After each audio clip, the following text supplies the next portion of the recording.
Hello viewers, இன்றைக்கி பாருங்கள் ஒரு இயற்கை மருத்துவம். என் கணவருக்கு காலையில் பாத்ரூமில் ஸ்லிப் ஆகி கால் வாசப்படியில் வெட்டிக்கிச்சு, அந்த டைல்ஸில் வெட்டிக்கிச்சு. அப்புறம் எனக்கு ஞாபகம் வந்து தாத்தா பூண்டு எடுத்துன்னு வந்து போட்டேன்.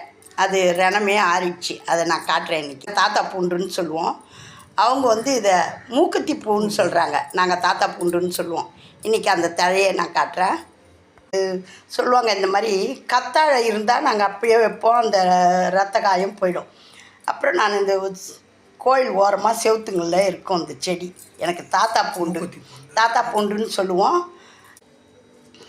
பாருங்க, அப்படியே காலில் வெட்டிக்கிச்சு. இந்த ரணத்துக்கு இந்த பூண்டை, இந்த செடியை எடுத்துன்னு வந்து போட்டேன்.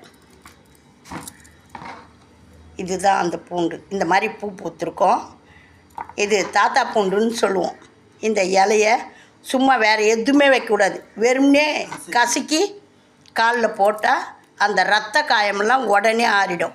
அந்த நாளில் அங்கெல்லாம் கழனியில் போய் அரைப்பறுத்தாங்கன்னா நெல் அறுக்க போகும்போது அருவாப்பட்டு காயமாயிடும், மம்டி பட்டு காலில் வெட்டுப்பட்டு காயமாயிடும். அப்போல்லாம் இந்த செடியை தான் அந்த ரத்த காயம் உடனே குணமாயிடும்.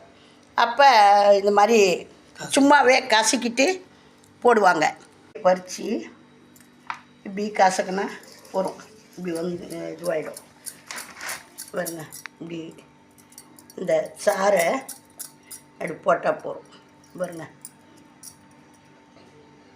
சாறு வருதா? இந்த சாறை இப்படி எடுத்து போட்டால் உடனே இந்த ரணகாயம் ஆறிடும். காலையில் போட்டேன், இப்போ வத்தி போச்சு பாருங்கள். இது பேர் தாத்தா பூண்டுன்னு சொல்லுவோம். கிராமத்தில் மூக்குத்தி பூன்னு சொல்கிறாங்க. நாங்களும் கிராமத்தில் தாத்தா பூண்டுன்னு தான் சொல்லுவோம். இந்த மாதிரி பூ பூத்துருக்கோம், மூக்குத்தி பூன்னு சொல்கிறாங்க. சுகர் புண்ணு வந்தாலும் ஆற்றும். இந்த மாதிரி அருவாப்பட்ட காயம், மம்டிப்பட்ட காயம் அதெல்லாம் உடனே குணமாக்கும். அதை போய் எடுத்துன்னு வந்து இன்றைக்கி அதை நாங்கள் போட்டு என் கணவருக்கு உடனே ரத்த காயம், அந்த ரத்தம் நின்று போச்சு, உடனே கொஞ்சம் வாடிடுச்சு. இப்போ வாங்க அதை பார்க்கலாம். லைக் பண்ணுங்கள், ஷேர் பண்ணுங்கள், சப்ஸ்கிரைப் பண்ணுங்கள், ஆல் பெல் பட்டனை கிளிக் பண்ணுங்கள், ஸ்கிப் பண்ணாமல் பாருங்கள்.